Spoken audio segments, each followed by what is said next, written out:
सबसे ऊपर कौन चढ़ेगा? नाना मैं ना करूँगा, ये संभव ही ना है, मुझसे ना हो पाएगा।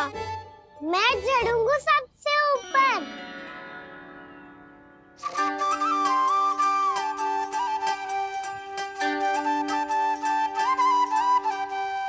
आया कन्हैया रे माखन का चोर। न ध्वनि कोई हो न पता कुछ लगे, आए चुपके से ग्वालों की टोली। चाहे कितना बचाओ छिपाओ कहीं, सारा मक्खन ये कर जाए खाली। मुख से तो लगता है सरल ये बड़ा, भीतर से चंचल ये छल से भरा है ये नटखट बड़ा चिच्चोर।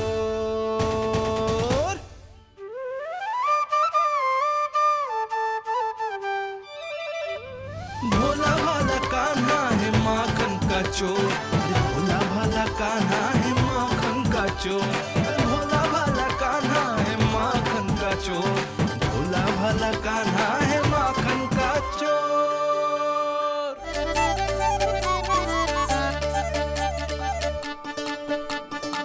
कान्हा की योजना सफल हुई, माखन मिल गयो।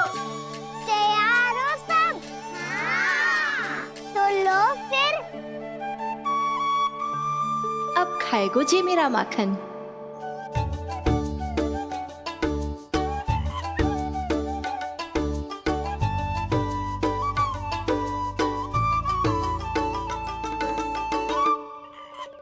वानर महाराज, सबसे पहले तो आप ही लो।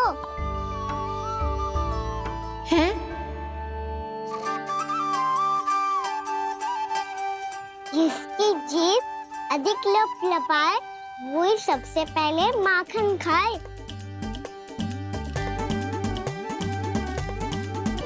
स्वयं हाथों से अपने ये बांटे, पूरी टोली को माखन खिलाए। बड़ा नटखट है नंद किशोर। लो दाऊ, ये आपका। सारा माखन जे इन सब में बांट रहो है, स्वयं ना खाएगो।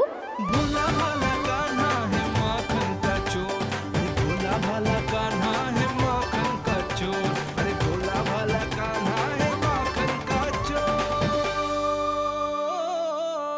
इतनी देर बाद ही सही, अब खा रहो है जी मेरे हाथ का माखन। प्रभु, ये जो भी करते हैं उसके पीछे कोई ना कोई उद्देश्य अवश्य होता है। मैं ये जानने के लिए आतुर हूं कि इस माखन चोरी की लीला के माध्यम से कौन सा संदेश देना चाहते हैं ये। बस यही कि यदि कोई भक्त सच्चे हृदय से भगवान का स्मरण करे तो भगवान अवश्य आएंगे और अपने भक्तों के कर्मों को सुधारने की प्रक्रिया प्रारंभ कर देंगे। फिर चाहे वो भक्त जानकी हो या सावित्री।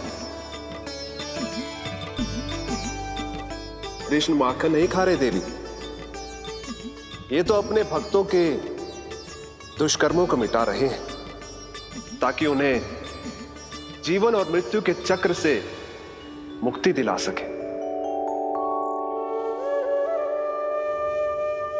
पर प्रभु, ऐसे तो सारा संसार इन्हें माखन चोर बुलाएगा। ये माखन आत्मा की तरह है और आत्मा तो सदैव से ही परमात्मा की होती है। इसीलिए कृष्ण जो चुरा रहे हैं वो माखन नहीं, ये तो इन गोपियों की चित है देवी। अब से जो भी व्यक्ति इन्हें माखन चोर बुलाएगा वो इन्हें प्रेम से चित्त चोर कहकर भी पुकारेगा, वो इन्हें प्रेम से चित्त चोर कहकर भी पुकारेगा।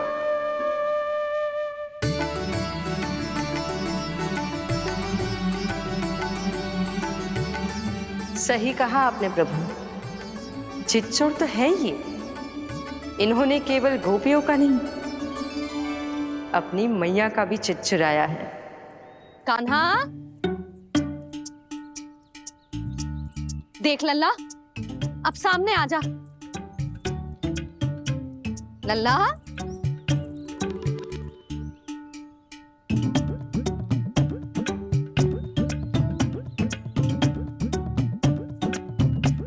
मुझे पतो है तू खम्बे के पीछे छुपो है। बाहर निकल।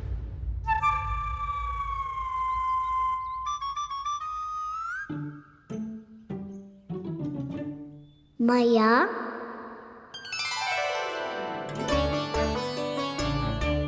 रुक लल्ला।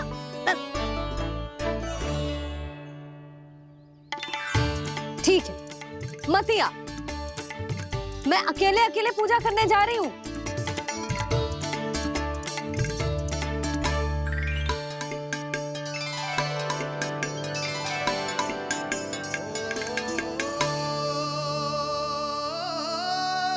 बस ऐसे ही पहले अपनी मैया को सताया कर और फिर अपनी जे निर्दोष सी मुस्कान से मेरा मन मोह लिया कर।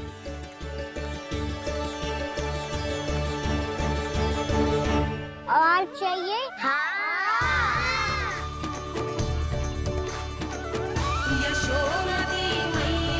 ये तो फिर से माखन बांट रहा है।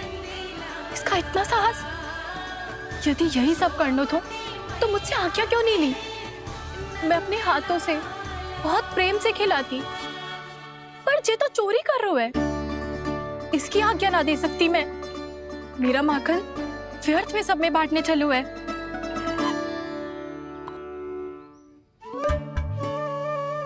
दो वानर महाराज और तनिक ले लो। सखा तो सखा, ये तो वानरों में भी बांटने लगू है।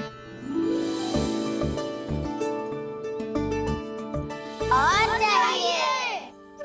नाना, नन्ना है। भैया ने क्या कही थी? लोभ बहुत भयानक राक्षस है।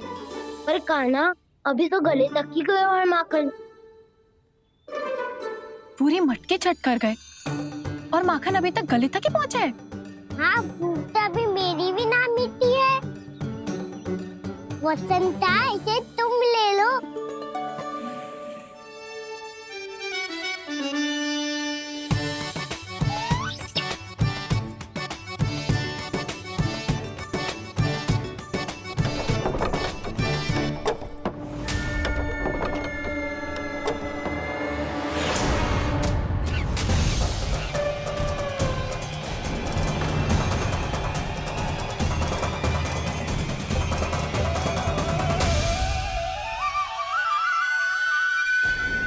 ना, लोग बहुत भयानक राक्षस है।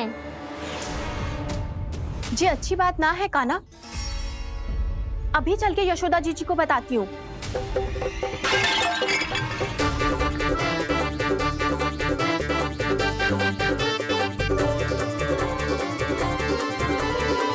पर आप ही नहीं तो कही थी कि आप किसी को कछु ना बताती, बल्कि प्रसन्नता से खिलखिल जाती। जानकी के स्थान पर यदि कान्हा ने मेरे हाथ का माखन खाए हो तो मैं किसी को कुछ ना बताती, बल्कि प्रसन्नता से खिलखिल जाती। मैं तो मन में सोच रही थी, उसे बोल दिया था क्या? सच्ची बात तो ये है मौसी, ये वानर महाराज पूछे थे, इसीलिए।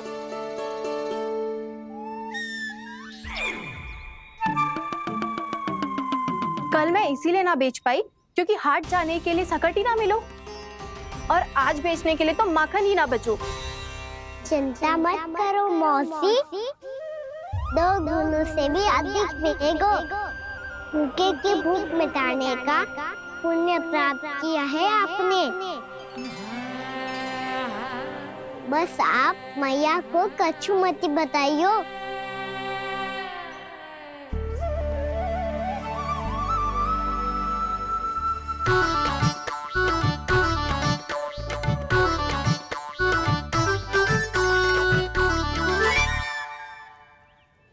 वैसे भी भूखे की सहायता करके मैं अच्छा कार्य ही तो कर रहा था, है ना?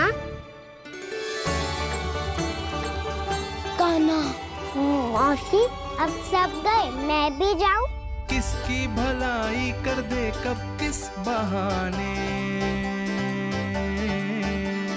कान्हा की लीला तो कान्हा ही जाने। बड़े सौभाग्य उसने है पाए, कान्हा जिस घर से माखन चुराए। भोला भाला कान्हा है माखन का चोर, भोला भाला कान्हा है माखन का चोर। भोला कृष्ण मुरली मनोहर कृष्णा गोपाला गोविंदा हे दामोदरा। भाग्य?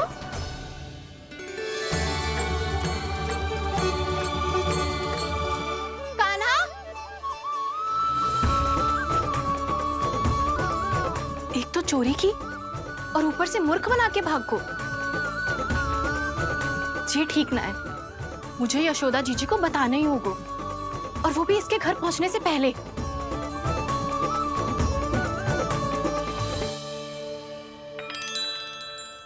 अरे पल्लू मत खींच, तनिक रुक जा, दे रही हूं, पूजा तो करने दे।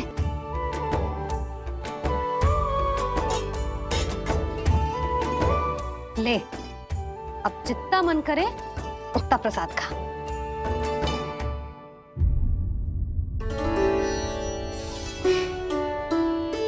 या तो मैं सच्ची बावली हो गई हूँ कि मुझे हर समय कान्हा दिखता रहता है, या फिर मेरा लल्ला कुछ अधिक ही विशेष है कि मेरे साथ ना होके भी सदैव अपनी मैया के साथ ही रहता है।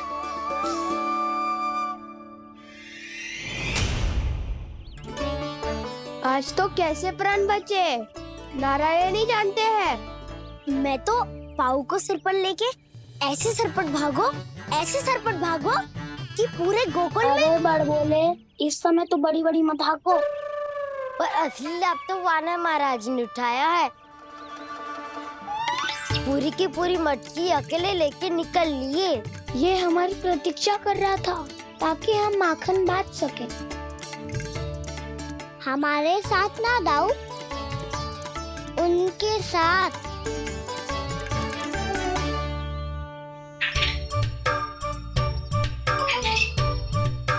मैं समझ गो कान्हा, एक ना सभी जानवरों की भूख मिट जाए, इसलिए गया था तू सावित्री मौसी के यहाँ माखन चुराने। इससे पहले कि वो हमारे यहाँ पहुँच जाए, हमें घर पहुँचना होगा दाऊ। चाहे कछु हो जाए, पर देरी ना होनी चाहिए। इससे पहले के बहुत समय बीत जाए, हमें ये समझना होगा कि लोभ आदमी की बुद्धि को भ्रष्ट कर देता है, हमारे सोचने समझने की क्षमता को नष्ट कर देता है। बहुत समय पहले की बात, एक साधु था। वो सुनसान घने जंगल में रहकर साधना करता था। ब्रह्म ज्ञान को प्राप्त करने ही वाला था कि अचानक से एक दिन उसे एक सुनहरी बिल्ली दिखाई थी। उसने उसे देखो तो सोचो कि ये तो बहुत सुंदर है, इसे तो मेरे पास रहना चाहिए, और उसने उस बिल्ली को अपने पास रख लिया। फिर उसने सोचो कि इसे तो दूध की आवश्यकता होगी और उसके लिए गाय की, तो उसने एक गाय भी रख ली। अब गाय को चारे की आवश्यकता होगी और चारे के लिए भूमि की। नारायण की कृपा से भूमि का प्रबंध भी हो गया। अब भूमि को जोतनो है, चारा उगानो है, चारा काटनो है और उसे गाय को खिलानो है। गाय को खिला के उसे दूध निकालनो है और दूध निकाल के बिल्ली को पिलानो है। कार्य बढ़ गो। अब उसे लगो कि सहायता के लिए 2 जोड़ी हाथ और होने चाहिए, तो उसने विवाह भी कर लियो। कुछ समय बीतो और संतान हो गई और उसे एक बड़े घर की आवश्यकता अनुभव हुई। इसी प्रकार धीरे धीरे लोभ ने उसे अपनी छाया में ले लिया और वो नारायण की साधना कर ब्रह्म ज्ञान को पाने के अपने परम लक्ष्य को भूल गो। फिर अनेक वर्ष बीतने के पश्चात उसकी अपने गुरु से भेंट हुई। पहले तो उन्होंने उसे पहचाना नहीं और पहचानो तो उनने कही कि एक बार बस एक बार अपने कर्तव्य से भटका था तू, और देख कैसे देखते ही देखते लोभ के जंजाल में गहरे ही गहरे धंसता चला गया। सोचो, कहीं उस व्यापारी को धन के लोभ में अपना वचन देकर आप सब भी यही भूल तो ना करने जा रहे? परिवार, घर द्वार, भोजन, सुख शांति, जीने के लिए आवश्यक जिस सब कुछ तो है आपके पास। इसीलिए मुझे चिंता हो रही कि जिस प्रकार उस साधु ने ब्रह्म ज्ञान प्राप्ति का अवसर गवा दिया था, आप सब भी इस लोभ में आकर अपना सुख चैन ना गवा दो।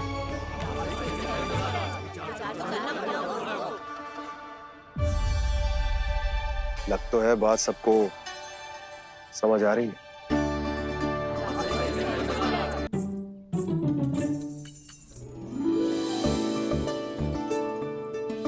भाभी आसानी से ना मिलने देंगी कान्हा से, पर उसे देखे बिना रहा भी तो ना जा रहा मुझसे। कहाँ है वो?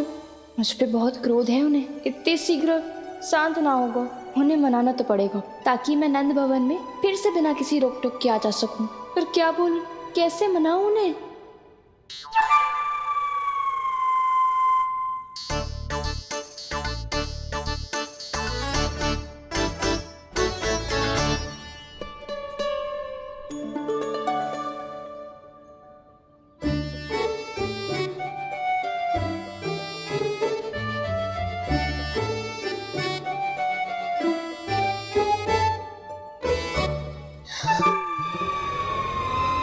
वाह, जिसने मेरे लल्ला पर चोरी का आरोप लगायो, वो ही आज मेरे घर में चोरी चोरी प्रवेश कर रही है। नाना भाभी, ऐसी कोई बात ना है। मैं तो बस ये देखने आई थी कि जसोदा भाभी का क्रोध शांत हुआ कि ना? सुन ले जानकी, मेरा क्रोध उसी दिन शांत होगा जिस दिन तू सारी गोपियों के सामने मेरे कान्हा पर लगाया आरोप वापस लेगी। चोरी करेगा तो आरोप ही लगेगा ना जीजी। फिर से आरोप? सावित्री, तू भी? कल तक मुझे ये थोड़ी पता था जीजी कि आपका कान्हा सच्ची में माखन चोरी में पारंगत है। आशा करता हूं कि आप सभी को नंदराज का विचार और संदेश सही से समझ आ गो होगो।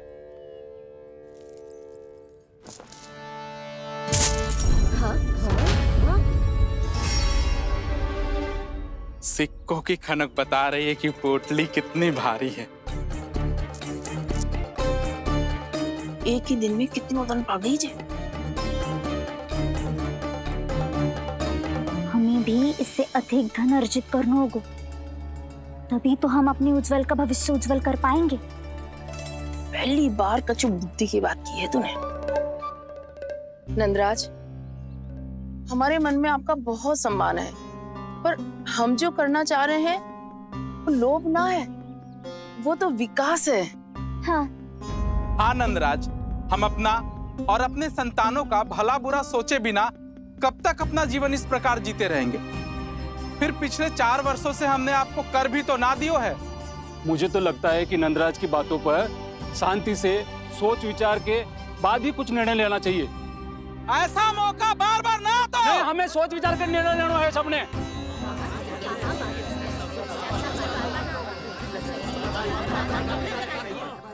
चोरी में पारंगत? हाँ जीजी, उसने टोली बनाई है और उसका नाम भी रखा है चौर्य विद्या प्रसारण टोली, और आपका कान्हा उसका अध्यक्ष है। अच्छा, तो कान्हा पूरी टोली लेकर आया था चोरी करने तेरे घर? और नहीं तो क्या। पर एक बात बताऊं जीजी, मेरे बलदर को देखकर किसी का साहस ना हुआ भीतर जाने का, पर आपका कान्हा इतना साहसी है कि बिना भयभीत हुए इतने भयंकर बैल के निकट चले गए। सच्ची? और तेरे रक्षक बैल ने कुछ ना किया उसे? है ना अचरज की बात। क्रोध के स्थान पर वो तो उसके सामने ऐसे झुको जैसे कि प्रणाम कर रहा है। और जीजी, आपका कान्हा साहसी ही ना, बहुत चतुर भी है। मैंने मटकियां बहुत ऊपर लटकाई थी, पर बताओ कि बिना चौकी के मटकी को नीचे उतारने का उपाय किसने ढूंढा? किसने? आपके चतुर कान्हा ने, उसने अपने सखाओं को पर्वत बनायो और एक पक्के सेनापति की तरह बिना भयभीत हुए उनके ऊपर चढ़ गयो और मटकियां उतारने लगो। और एक ही ना, तीनों की तीनों मटकियां उतार ली। तीनों? हाँ जीजी। और वो इतना दयालु है कि पहले एक मटकी का माखन सब में बांट दियो और फिर बची हुई 2 मटकियों में से एक मटकी अपने सखाओं को दे दी और फिर दूसरी मटकी एक भूखे वानर को दे दी। और फिर जब मैं उसके सामने जाके प्रश्न करने लगी तो उसने मुझे अपने तर्कों के जाल में उलझाया और बड़ी आसानी से सिद्ध कर दिया कि वो तो परोपकार कर रहा था। मैं तो देखती ही रह गई और शब्द तो ऐसे झड़ते हैं मुंह से जैसे कि फूल। रुक जा सावित्री, पहले तू ये निर्णय ले ले कि तू मेरे लल्ला का गुणगान करने आई है कि उसकी निंदा करने? निंदा करने ही आई हूँ जीजी। जानकी सत्य कह रही थी, आपका कान्हा माखन चोर ही है और बलराम के साथ भागा था। बलराम क्यों? वो तो साक्षात गरुड़ देव की पीठ पे बैठ के उड़ के आयो है, तभी तो तुझसे बहुत पहले आके यहाँ बैठ गओ ना। आ देख ले, आ जा।